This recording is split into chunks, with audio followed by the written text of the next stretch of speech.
kabar anak-anak yang di rumah? Ibu harap kita semua dalam keadaan sehat walafiat. Amin ya robbal alamin. Nah, berjumpa lagi dengan Ibu ya untuk materi kita hari ini mengenai perkembangbiakan vegetatif hewan. Terlebih dahulu sebelum kita mulai, kita akan membaca doa. Yuk kita sama-sama baca doa ya. Masih ingat ya doanya ya? Bismillahirrahmanirrahim. Raditu billahi rabbah wa bil islami dinna wa bi muhammadin nabiyya wa rasulullah. Rabbi zidni ilma warzuqni fahma. Amin. Nah, anak-anak, kita mulai materi kita hari ini ya, yaitu mengenai perkembangbiakan vegetatif hewan.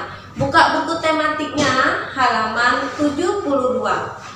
Sama seperti tumbuhan, hewan juga berkembang biak secara vegetatif. Ingat kemarin, kalau pada tumbuhan secara tidak kawin, ya sama seperti ini, hewan secara tidak kawin. Lalu bagaimana menghasilkan individu baru? Nah, untuk mendapatkan individu baru melalui beberapa cara. Ya, perhatikan Ibu di sini. Yang pertama itu adalah dengan cara membelah diri. Ya, membelah berarti membelah bagian tubuhnya sama seperti dengan induknya. Jadi di sini membelah bagian tubuhnya sama seperti induknya menjadi dua bagian yang sama. Tidak bisa membedakan kita mana yang induk, mana yang anak karena bagian tubuhnya sama.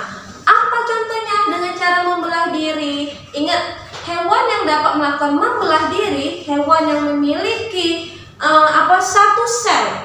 Nah, kalau manusia itu banyak sel, tapi di sini hanya satu sel. Hewan apa? Seperti protozoa, ya. Amoeba hanya memiliki satu sel saja. Bagian tubuhnya tidak lengkap, nah ya. Tapi kalau misalnya seperti sapi itu banyak sel karena tubunya sudah lengkap. Yang kedua, ya, dengan cara tunas. Lihat di bukunya, ya. Kalau pada tumbuhan, tunas kemarin penonjolan bagian tubuh induknya sama seperti ini ya. Kalau pada hewan, penonjolan pada bagian tubuh induknya ya, yang menonjol di sini adalah anaknya.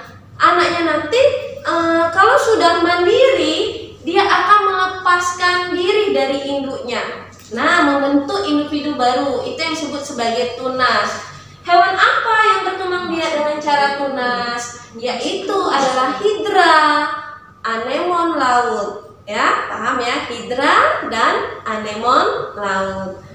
Terus yang ketiga itu dengan cara fragmentasi. Plak itu artinya potong. Nah, jadi fragmentasi pemotongan bagian tubuh. Ya, misalnya ada bagian contohnya pada cacing. Cacing itu kita tahu panjang, ya.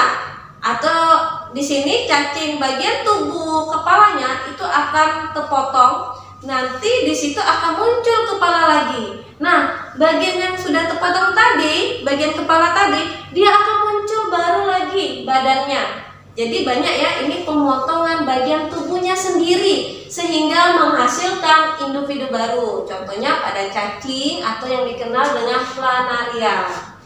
Nah, lanjut yang terakhir. Yang keempat, dengan cara parthenogenesis, ya.